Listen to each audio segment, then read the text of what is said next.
नमस्कार, स्वागत है आप लोगों का आपके अपने चैनल इको साइंस में। तो आज हम लोगों को cell the unit of life में पार्ट नंबर 3 कवर करना है।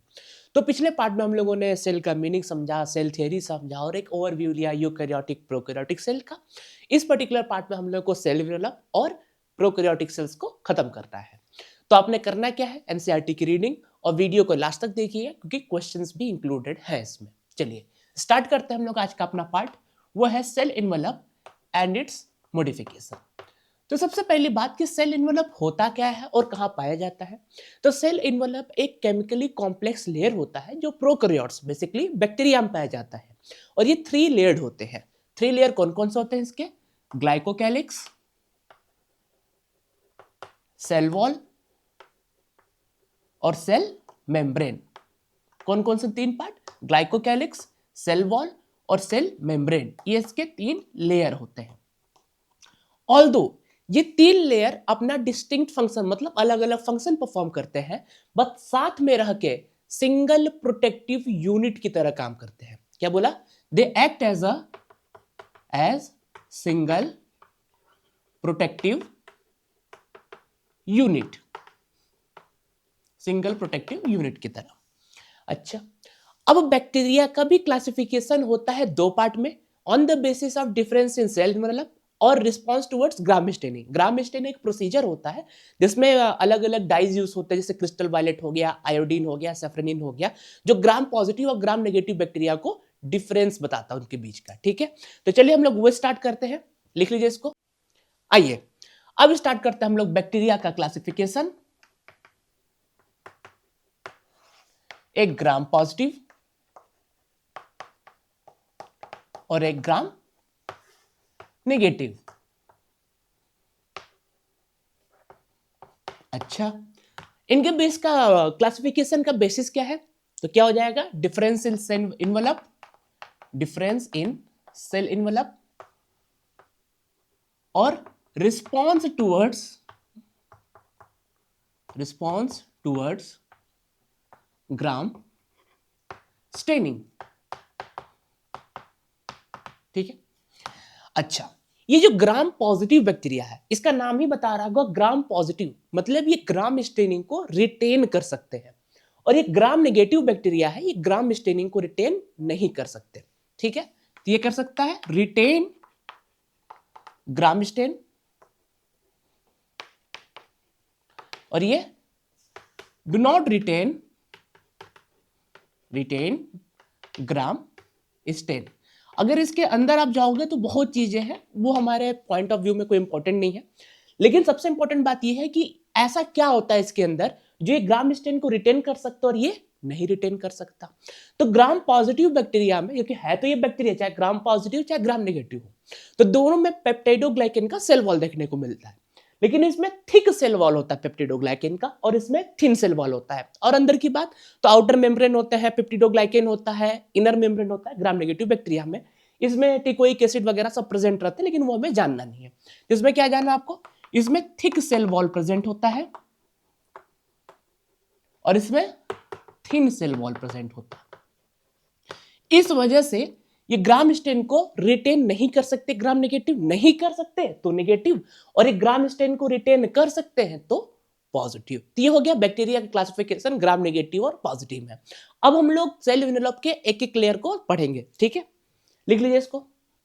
चलो आइए अब हम लोग स्टार्ट करेंगे सेल इन्वेलप के लेयर। तो सबसे पहले आता है ग्लाइकोकैलिक्स।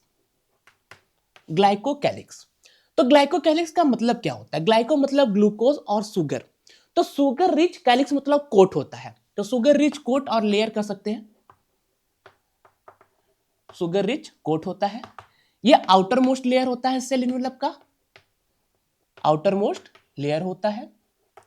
अच्छा, अब ग्लाइकोकैलिक्स भी 2 पार्ट में डिवाइड होते हैं, कैप्सूल और स्लाइम लेयर। अब उसका बेसिस क्या है? तो कंपोजिशन और थिकनेस के बेसिस पे। क्या बोला कि glycocalyx divided into 2 parts, namely slime layer और कैप्सूल।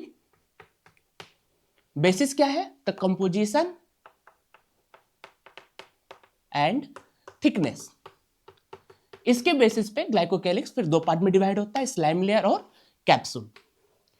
ये जो स्लाइम लेयर होते हैं ये लूज सीथ के फॉर्म में अरेंज होते हैं और अनऑर्गेनाइज्ड लेयर होते हैं। कैप्सूल जैसा नाम से सजेस्ट हो रहा है कि थिक और टफ होगा और ऑर्गेनाइज्ड लेयर होता है ये, ठीक है। क्या बोला ये? Loose sheath comma unorganized layer, unorganized layer लिखते रहे साथ साथ में। ये सारी चीजें रटने वाली है। और कैप्सूल जो होता है वो thick, tough and organized layer, ठीक है। तो आपको याद होना चाहिए ग्लाइकोकैलिक्स के दो पार्ट होते हैं, स्लाइम लेयर और capsule. Glycocalyx sugar rich coat होता है, आउटर मोस्ट लेयर होता है, ठीक है।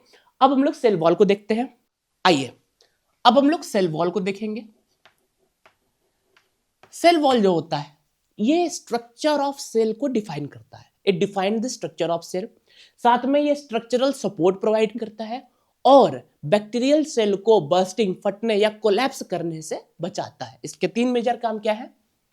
डिफाइंस स्ट्रक्चर ऑफ सेल, दूसरी बात प्रोवाइड्स स्ट्रक्चरल सपोर्ट, और तीसरा प्रिवेंट सेल फ्रॉम किससे? बर्स्टिंग मतलब फटना एंड कोलैप्सिंग, ठीक है। इतना ही काम था इसमें। अब अगला हम लोग को पढ़ना जो अगला लेयर है, जो इनर मोस्ट लेयर है, वो है सेल मेम्ब्रेन। अच्छा, पहली बात मैं आपको यही बता देना चाहता हूं कि जो प्रोकैरियोट्स का सेल मेम्ब्रेन और यूकैरियोटिक सेल मेम्ब्रेन होता है वो स्ट्रक्चर वाइज सिमिलर रहता है। इस वजह से यहां मैं सेल मेम्ब्रेन का स्ट्रक्चर अच्छे से नहीं बताऊंगा, यूकैरियोटिक में अच्छे से पढ़ेंगे क्योंकि लगभग सिमिलर ही होते हैं। तो पहला पॉइंट हमारा यही रहेगा कि structure wise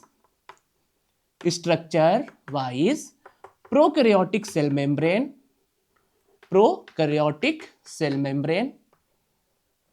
and eukaryotic cell membrane are similar रहता है except क्या? except cholesterol.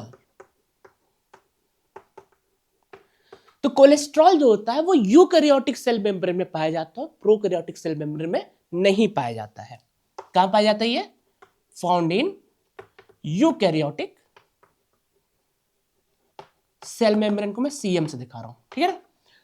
तो structure wise prokaryotic cell membrane similar होता है as of eukaryotic cell membrane. बस कोलेस्ट्रॉल जो होता है वो यूकैरियोटिक सेल मेम्ब्रेन पाया जाता है, प्रोकैरियोट्स में हैपेनॉइड्स करके पाया जाता है, वो हमारा कंसर्न नहीं है। अच्छा, और दूसरी बात सेल मेम्ब्रेन जो होता है वो सेलेक्टिवली परमिएबल होता है।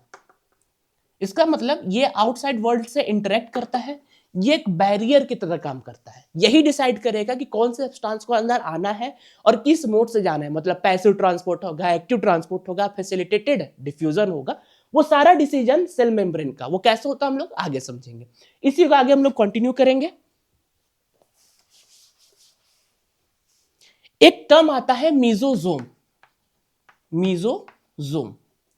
तो मीजोजोम क्या होता है? Mesosome extension of cell membrane into the cell मतलब अंदर साइड, बाहर साइड, सेल वॉल से बाहर नहीं जाएगा, सेल मेम्ब्रेन का एक्सटेंशन अंदर की तरफ, ठीक है। तो ये क्या होता है? Mesosome extension of. अच्छा, एक चीज और याद रखो, ये बहुत ही इंपॉर्टेंट टॉपिक है। अभी मैं आगे क्वेश्चन कराऊंगा तो उसमें देखना कि मीजोसोम से रिलेटेड 3 से 4 क्वेश्चन आ चुके हैं रिसेंटली, ठीक है ना। तो एक्सटेंशन ऑफ सेल मेम्ब्रेन और प्लाज्मा मेम्ब्रेन, इसी को प्लाज्मा मेम्ब्रेन भी कहते हैं, प्लाज्मा लेमा भी कहा जाता था पहले, इनटू सेल, ठीक है ना। तो extension of cell membrane into the cell. दूसरी बात, अब एक्सटेंशन किस फॉर्म में हो सकते हैं? तो ये हो सकते हैं ट्यूब्यूल्स, वेसाइकल्स और लैमली। ट्यूब्यूल, वेसाइकल और लैमली के फॉर्म में ये एक्सटेंशन हो सकते हैं। मीजोजोम क्या है? एक्सटेंशन है cell membrane to this cell. किस फॉर्म में हो सकते हैं? ट्यूब्यूल्स, वेसाइकल और लैमली। अच्छा, इनका फंक्शन क्या होता है? तो फंक्शन ध्यान से देखना, cell wall formation, cell wall formation, cell wall formation, DNA replication, DNA replication. तीसरा distribution to daughter cell, distribution to daughter cell. अगला सिक्रीशन, उसके अगला रिस्पायरेशन, उसके अगला increase surface area of plasma membrane, as it is लिख लीजिए, याद कर लेना पड़ेगा आपको, प्लाज्मा मेम्ब्रेन। साथ में एंजाइमेटिक कंटेंट, एंजाइमेटिक कंटेंट। ये थे इनके फंक्शन। क्या क्या थे? Cell wall formation, DNA replication, distribution to daughter cell, secretion, respiration, increasing surface area of plasma membrane और सेल मेम्ब्रेन, और साथ में एंजाइमेटिक कंटेंट। तो मेसोसोम क्या? Extension of cell membrane into the cell. Mesosome से लगता है एक और टर्म आता है, वो है क्रोमेटोफोर, क्रोमेटोफोर। तो ये क्या है? ये भी मेम्ब्रेनस एक्सटेंशन ही होता है। क्रोमेटोफोर भी मेम्ब्रेनस एक्सटेंशन होता है, लेकिन वो साइनोबैक्टीरिया में पाया जाता है, मतलब ब्लू ग्रीन एल्गी में पाया जाता है। ठीक है, तो ये क्या है? मेम्ब्रेनस एक्सटेंशन कहां पाया जाता है? तो लिखेंगे found in cyanobacteria, found in cyanobacteria. और अगला कंटेन पिगमेंट, ये पिगमेंट कंटेन करता है। ठीक है ना, साइनोबैक्टीरिया फोटोसिंथेसिस कर सकता है। ठीक है ना, तो क्रोमेटोफोर क्या है? मेम्ब्रेनस एक्सटेंशन, मेसोसोम की तरह ही। मेसोसोम नॉर्मल बैक्टीरिया में पाया जाता है, ये साइनोबैक्टीरिया मतलब ब्लू ग्रीन एल्गी में पाया जाता है। तो मेम्ब्रेनस एक्सटेंशन है, साइनोबैक्टीरिया में पाया जाता है और पिगमेंट कंटेन करता है। तो ये था क्रोमेटोफोर, ये था मेसोसोम। अपने आप में दोनों टॉपिक बहुत ही इंपॉर्टेंट, इसको लिख लीजिए। चलिए अब हम लोग अगला टॉपिक स्टार्ट करते हैं। अगर बैक्टीरिया मोटाइल हुआ तब तो वो फ्लैजिला कंटेन करेगा। क्या कंटेन करेगा? फ्लैजिला। ठीक है, अगर बैक्टीरिया मोटाइल हुआ तो, नहीं मोटाइल हुआ तो, नॉन मोटाइल है तो फ्लैजिला क्या जरूरत है उसको। ठीक है, तो फ्लैजिला क्या होता है? Flagella is filamentous extension from cell wall. क्या ये? Filamentous extension from cell wall. अब एक बात यहां ध्यान देना, filamentous extension from cell wall का मतलब सेल वॉल का एक्सटेंशन नहीं है, वो भी मेम्ब्रेनस एक्सटेंशन। जैसे मेसोसोम क्या था, मैं अगर एक रॉ डायग्राम को बताऊं को याद करने के लिए, अगर ये हमारा प्लाज्मा मेम्ब्रेन है, तो अगर ये मेसोसोम वगैरह है, तो इसके बाहर होगा क्या होगा? सेल वॉल प्रेजेंट होगा। तो इसी का कोई ना कोई एक्सटेंशन होगा ऐसे। तो अगर ये सेल वॉल है आपके पास और ये मान लीजिए आपका मेम्ब्रेन है, ठीक है, ऊपर से कैप्सूल का भी लेयर हो सकता है बैक्टीरिया में, तो ये भी मेम्ब्रेन का ही एक्सटेंशन है बाहर की तरफ। जैसे ये मेसोसोम है जो अंदर की तरफ एक्सटेंड हो रहा है, तो ये हमारा क्या होगा? फ्लैजिला होगा, जो बाहर की तरफ एक्सटेंड हो रहा है। तो फ्रॉम सेल वॉल है, ऑफ सेल वॉल नहीं है, इसको जरूर याद रखना। सेल वॉल का एक्सटेंशन नहीं है, मेम्ब्रेन का एक्सटेंशन है, बट वो बाहर की तरफ आता है, सेल वॉल को छेदते हुए बाहर की तरफ आता है। ठीक है, ये हो गया फ्लैजिला। अब आगे समझते हैं हम लोग फ्लैजिला के 3 पार्ट। आइए अब हम लोग फ्लैजिला के 3 पार्ट समझते हैं। तेज है ना, कोई दिक्कत नहीं है, ये सब चीजें तेज पढ़ाई जाती है। तो क्या क्या होती हैं? फिलामेंट, हुक और bezel body. Flagella consist of 3 parts, filament, hook and bezel body. तो सबसे पहले जो फिलामेंट होता है वो लॉन्गेस्ट पोर्शन होता है फ्लैजिला का, जो सेल सरफेस से बाहर की तरफ आता है, वो क्या है? फिलामेंट। ये जो हुक है वो एंकर या कपलर की तरह काम करता है। कपलर काम क्या होता है? कपल करना, मतलब कनेक्ट करना। तो फिलामेंट और बेसल बॉडी को कनेक्ट करने का काम किसका है? हुक। और बेसल बॉडी आपके मेम्ब्रेनस पार्ट में प्रेजेंट रहता है और ये मोटर की तरह एक्ट करता है, जो रोटेशन के लिए रिस्पॉन्सिबल होता है फ्लैजिला के। और साथ में ये जो बेसल बॉडी होता है, इसके पास 4 रिंग प्रेजेंट होता है ग्राम नेगेटिव बैक्टीरिया में, एलपीएमएस करके, और 2 रिंग प्रेजेंट होता है ग्राम पॉजिटिव बैक्टीरिया में। इसे याद करने की कोई जरूरत नहीं। आपको पहले बेसल बॉडी पता होना चाहिए क्या होता है। वो मोटर की तरह काम होता है, सबसे अंदर की तरफ प्रेजेंट होता है, वही जनरेट करेगा रोटेशन करने के लिए किसके, फ्लैजिला का। और फ्लैजिला का मूवमेंट जैसे बोट का प्रोपेलर होता है उस टाइप में होता है। ठीक है, ये कुछ बातें थी। तो फिलामेंट क्या हो जाएंगे, लॉन्गेस्ट पोर्शन किसका, फ्लैजिला का, extend from cell surface to outside। अच्छा, सेल सरफेस से बाहर की तरफ जाएगा। हुक ये कपलर की तरह एक्ट करता है, जो ज्वाइन करता है या कनेक्ट करता है, connect filament to basal body. Basal body क्या काम है, they act as a motor that are responsible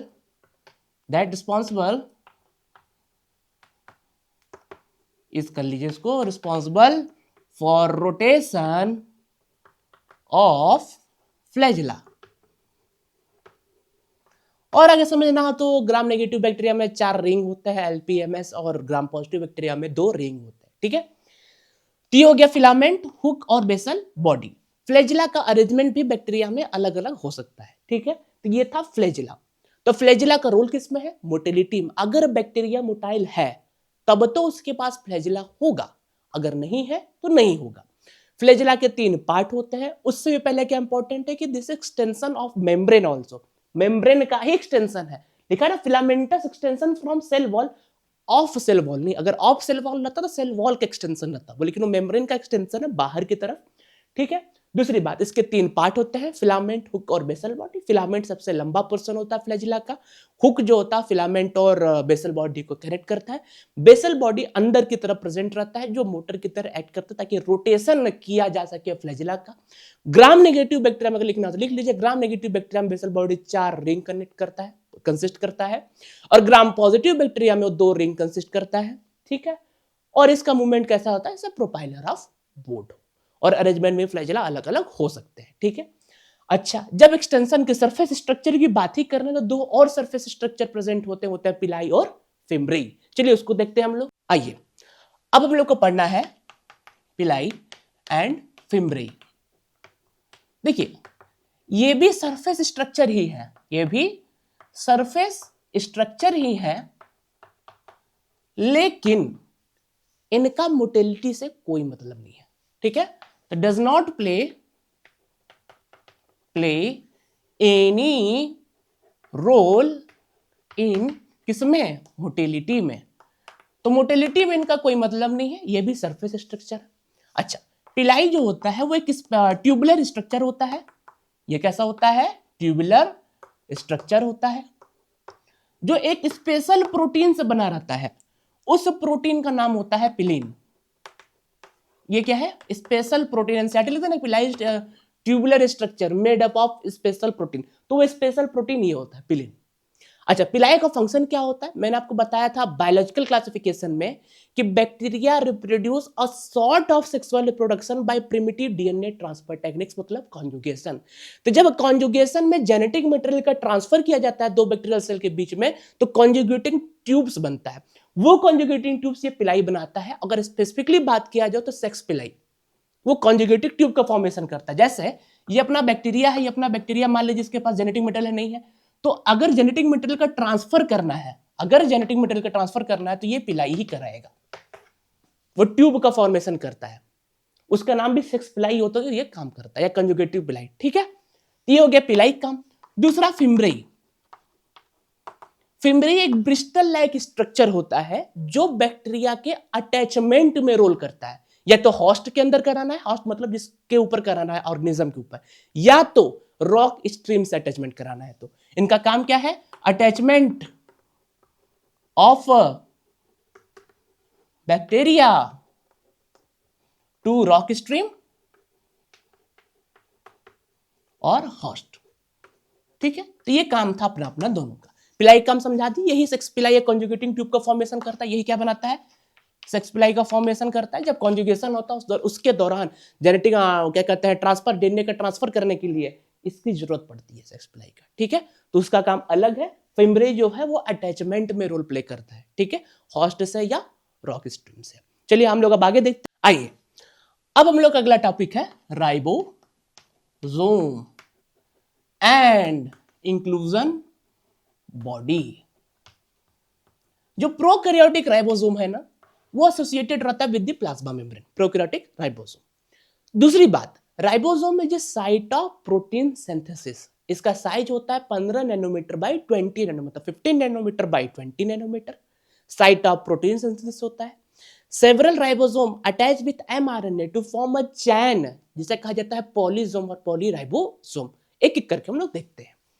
तो सबसे पहले अगर हम लोग राइबोसोम के बारे में बात किया जाए तो ये क्या होते हैं, दिस इज साइट ऑफ, हम लोग राइबोसोम को पहले देख रहे हैं। तो राइबोसोम क्या है, site of protein synthesis, site of protein synthesis. दूसरा, इसका साइज क्या है, तो 15 nanometre by 20 nanometer in size, ये नैनोमीटर है, नैनोमीटर, ठीक है। अच्छा, इट कंसिस्ट ऑफ 2 सब यूनिट्स, इसके 2 सब यूनिट्स होते हैं, कौन कौन से, 50s एंड 30s, ऐसे 2 सब यूनिट होते हैं इसके, 50s और 30s, जो मिलके 70s टाइप राइबोसोम बनाते हैं। और अभी सुन लो कि यूकैरियोटिक सेल जो होते हैं, पूरे यूकैरियोटिक सेल 80s राइबोसोम नहीं बनाते, उसमें 60-40 रहता है, तो 80s नहीं बनाते। माइटोकॉन्ड्रिया और क्लोरोप्लास्ट जब पढ़ाऊंगा तो उसमें याद रखना कि माइटोकॉन्ड्रिया और क्लोरोप्लास्ट में भी 70s टाइप राइबोसोम ही प्रेजेंट होता है। तो ये कहना गलत होगा कि सारे यूकैरियोटिक ऑर्गेनिज्म के अंदर 80s टाइप राइबोसोम पाया जाता है। एक्सेप्शन किसमें होता है, क्लोरोप्लास्ट और माइटोकॉन्ड्रिया, जिसमें 70s टाइप राइबोसोम पाया जाता है। और भी एक्सेप्शन उसमें पाए जाते हैं, वो हम लोग जब पढ़ेंगे तब देखेंगे, अभी बता दिया, ठीक है। दूसरी चीज, 50s और 30s हो गया। सेवरल राइबोसोम में लिख लेता हूं, यहां पे क्या है, several ribosome attach to single mRNA, attach with single mRNA to form a chain called polysome और पॉलीराइबोसोम। वो क्या बनाएंगे फिर, पॉलीसोम और पॉलीराइबोसोम, वो इस टाइप से दिखेंगे कुछ कुछ।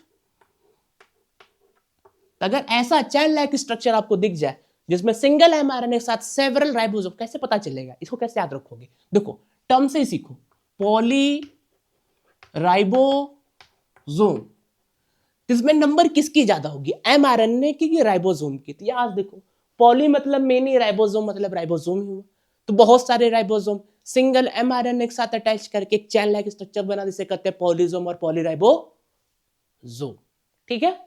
तो ये हो गया राइबोसोम के बारे में कि अच्छा, इसकी डिस्कवरी किसने की थी, जॉर्ज पैलेट ने की थी, ठीक। तो साइट ऑफ प्रोटीन सिंथेसिस, इसका साइज 15 नैनोमीटर बाई 20 नैनोमीटर है, इसके 2 सब यूनिट है, 50s और 30s, जो मिलके 80s नहीं 70s टाइप बनाता है। एस क्या होता है हम लोग आगे समझेंगे यूकैरियोटिक राइबोसोम में। सेवरल राइबोसोम, बहुत सारे राइबोसोम्स अटैच करेंगे सिंगल एमआरएनए के साथ to form a chain called polysome और पॉलीराइबोसोम, और ये साइट ऑफ प्रोटीन सिंथेसिस होता है। अब हम लोग पढ़ेंगे इंक्लूजन बॉडी। आइए अब हम लोग समझते हैं इंक्लूजन बॉडी। इंक्लूजन बॉडी जो होते हैं वो रिजर्व फूड मटेरियल को रिप्रेजेंट करते हैं, जो लाइव फ्रीली इन साइटोप्लाज्म, मतलब कोई मेम्ब्रेन बाउंड स्ट्रक्चर नहीं, वो आराम से फ्रीली अपना साइटोप्लाज्म में पड़े हुए हैं और रिजर्व फूड मटेरियल को रिप्रेजेंट करते हैं। तो सबसे पहली बात, रिप्रेजेंट रिजर्व फूड मटेरियल। दूसरी बात कि inclusion body lie freely in cytoplasm, they lie freely in cytoplasm. इसका मतलब क्या है, नॉन मेम्ब्रेन बाउंड स्ट्रक्चर, मतलब उसमें कोई मेम्ब्रेन की कवरिंग नहीं होती है, ठीक है। तो lie freely in cytoplasm, that is non membrane bound structure. अच्छा, अब रिजर्व फूड मटेरियल किस फॉर्म में हो सकते हैं, तो वो cyanophycean granules, glycogen granules, phosphate granules के फॉर्म में हो सकते हैं। किस किस फॉर्म में हो सकते हैं? Glycogen granules, cyanophycean granules, phosphate granules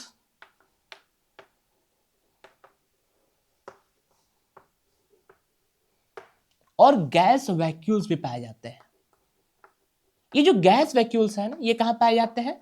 it is found in green, purple and blue green photosynthetic bacteria. कहां पाए जाते हैं ये पाए जाते हैं green, blue green and purple photosynthetic bacteria में क्या पाए जाते हैं? Gas vacuole. ये भी बहुत इंपॉर्टेंट है, इसको भी समझ लीजिएगा। तो इंक्लूजन बॉडी किसको रिप्रेजेंट करती है? रिजर्व फूड मटेरियल को। तो इसी के साथ हमारा प्रोकैरियोटिक सेल का पार्ट यही खत्म होता है। अब चलिए समरी पोर्शन को हम लोग देखते हैं जल्दी से। आइए अब हम लोग समरी पोर्शन की तरफ चलते हैं। तो हम लोगों ने सेल एनवेलप के बारे में आज देखा। सेल एनवेलप में क्या क्या थे? जिसमें थे glycocalyx, wall, cell membrane, glycocalyx, cell wall और सेल मेम्ब्रेन। इसके भी दो पार्ट थे, स्लाइम लेयर और कैप्सूल। बैक्टीरिया का भी दो क्लासिफिकेशन हम लोगों ने किया। जो ग्राम स्टेन ले सके वो ग्राम पॉजिटिव, और नहीं ले सके तो ग्राम नेगेटिव। ठीक है। साथ में सेल वॉल का फंक्शन पढ़ा, सेल मेम्ब्रेन में देखा। सेल मेम्ब्रेन का एक एक्सटेंशन था, वो कौन कौन से थे सेल मेम्ब्रेन के एक्सटेंशन? वो थे मीजोजोम और क्रोमेटोफोर।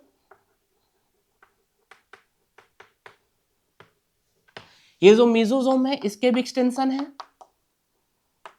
मतलब एक्सटेंशन किस फॉर्म में हो सकते हैं ये देखना है इसमें। Tubules, vesicles, lamellae. क्रोमेटोफोर जो होता है वो पाया जाता है साइनोबैक्टीरिया में। ठीक है। और एक था फ्लैजिला, जिसमें फ्लैजिला के तीन पार्ट थे, filament, hook, basal body. Filament, hook और बेसल बॉडी सबका अपना अपना फंक्शन था, देख लेना वीडियो में जाके।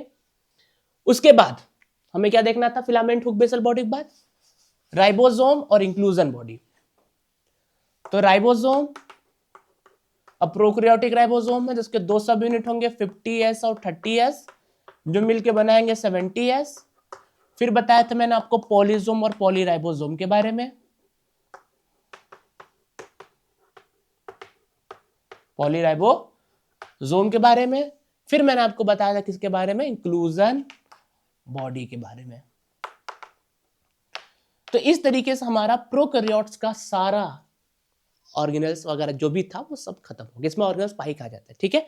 ये सारा चीजें खत्म हो गई। नॉन मेम्ब्रेन बाउंड ये होता है, राइबोसोम भी नॉन मेम्ब्रेन बाउंड ऑर्गेनेल होता है। ठीक है, ये हो गया। अब चलते हैं क्वेश्चन वाले पार्ट पे। आइए, तो हम लोग का पहला क्वेश्चन है, ध्यान से पढ़ना। A specialized membranous structure. तो पहला क्या? Specialized membranous structure in a prokaryotic cell which help in cell wall formation, DNA replication and respiration is. क्या होगा वो अभी बताया था। क्रिस्टी नहीं, एंडोप्लाज्मिक रेटिकुलम नहीं, क्रोमेटोफोर ये भी नहीं, तो क्या होगा? मीजोसोम। मैंने बोला था ना इसका आपको मीनिंग पता होना चाहिए और इसका फंक्शन पता होना चाहिए। देखो मीनिंग क्या? मेम्ब्रेनस एक्सटेंशन हो गया, प्रोकैरियोटिक सेल का जो cell wall formation, DNA replication और रिस्पायरेशन में हेल्प करता है। ऐसा ही 2024 री एग्जाम में क्वेश्चन आया था सेम टू सेम इसी टाइप का। उसमें दिया था special membranous extension of cell membrane, तो उसका भी आंसर था हमारा पास मीजोसोम। चलिए अगले क्वेश्चन की तरफ चलते हैं हम लोग। आइए अब लोग क्वेश्चन देखते हैं। Which of the following statement about inclusion body, किसके बारे में देखना है? inclusion body is incorrect। Incorrect पे ध्यान देना, गलत है। कौन सा स्टेटमेंट गलत है इसमें से? पहला है they are involved in ingestion of food particles, they are involve in injection of food particles. Option तो पहला ही गलत हो गया ये, ठीक है। फिर भी आगे देखते हैं, दे लाई फ्री इन साइटोप्लाज्म, सही है, ये स्टेटमेंट बिल्कुल सही है। They represent reserve food material in cytoplasm, ये भी सही है। They are not bound by any membrane, ये भी सही है। तो ऑप्शन कौन सा हमारा होगा? ए, जो गलत है। ये सब ऑप्शन सही है, इसको हटा दूंगा तो बाद में आप लोग करोगे कि ये सही हो गया, गलत है ये। तीनों स्टेटमेंट इसके रिलेटेड में सही है। इनकरेक्ट पूछा है ना, तो गलत स्टेटमेंट ये इंजेक्शन ऑफ फूड पार्टिकल्स का, वो तो रिजर्व फूड मटेरियल को ना रिप्रेजेंट कर रहा है, वो खाना पकड़ के थोड़ी लाता है, ठीक है ना। तो ये हो गया इस क्वेश्चन के बारे में। ऐसे ही क्वेश्चन आप देखोगे प्रोकैरियोट्स में तो काफी आसान आसान है। अब हम लोग यूकैरियोटिक सेल में मिलेंगे। Thank you.